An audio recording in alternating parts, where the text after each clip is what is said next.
Mahalliy xabarlar bilan davom etamiz. Surxondaryo viloyatining Denov tumanida yoshlar saylgohi barpo qilinib, foydalanishga topshirildi. Yaqindagina qarovsiz holda bo'lgan daryo bo'yi endi ezgu tashabbus va sa'y-harakat natijasida nafaqat mahalliy aholi, balki vohaga tashrif buyuradigan turistlar uchun ham ko'ngilochar maskanga aylandi. Muxbirimiz Sobit Qaynarov ushbu saylgohga bordi va u yerdagi bunyodkorliklarga guvoh bo'ldi. Reportajni birgalikda tomosha qilamiz. Qizilsuv daryosining Denov tumani markazdan oqib o'tuvchi qirg'oqlarda turibman. Gap shundaki, men turgan manzil bundan bir muddat avval chiqindi uyumlariga to'la tashlandiq hudud edi. O'tgan qisqa davrda bu yerda ulkan qurilish bunyodkorlik ishlari amalga oshirildi va natijada mutlaqo yangicha qiyofa kasb etdi. Keling, biroz ortga nazar tashlaymiz. Ushbu daryo asrlar davomida xalqimizni ob-hayot bilan ta'minlab kelgan. Uning Bobur mahallasidan o'tgan qismida chiqindilar to'planib qolardi. 50-yildan esimni bilgandan beri bilaman-da shu joyda. Bir daryoni uzangi bo'lib bir tashlandiq.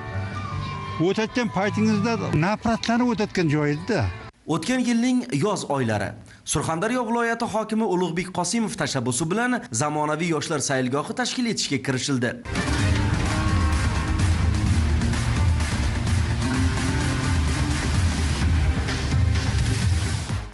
Daryoning chap qirg'og'idan 13 gektarli maydonda tuproq va tosh ishlari bajarilib, bunyodkorliklar boshlandi.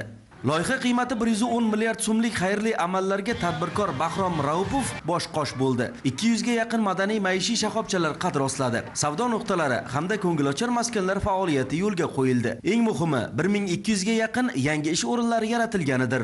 7 oy mobaynida 500 dan oshiq quriluvchi xodimlarimiz ishladi.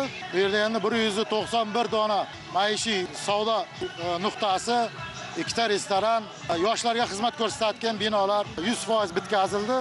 Tashabbuskor insonning mehnatlari prezidentimiz tomonidan e'tirof etilib, do'stlik ordeni bilan taqdirlanganidan ham xabaringiz bor. Umuman Bahrom, men sendan minnatdorman. Mana shu 1,5 mingta odamni ish bilan ta'minlaganing uchun bugun farmonga qo'l qo'yaman. Do'stlik ordeni bilan mukofotlamoqchiman seni. Mart oyining boshida topshiramiz xalqimizga deb prezidentimizga va'da bergandik. Shu va'damizning ijrosi bajarilyapti. Nafosat va nazokat ayyomi arafasida yoshlar saylgohining ochilish marosimi bo'lib o'tdi. Tantanali tadbirda Denov tuman hokimligi mas'ullari, faxriylar va yoshlar ishtirok etishdi. Daryolarni oldida odamni dili yayrayapti. Hamma kelib bir hordiq chiqaradigan, maza qiladigan joy bo'libdi. Ko'z qo'ynaydigan darajada o'zgarishlar bo'lgan. Bunchalik darajada bo'ladi deb kutmagandim. Qo'shaloq ayyomda yangragan diltortar kuy va qo'shiqlar barchada ko'tarinkilik ulashdi. Bolajonlarning shodon kulgulari olamni tutgandek edi go'yo.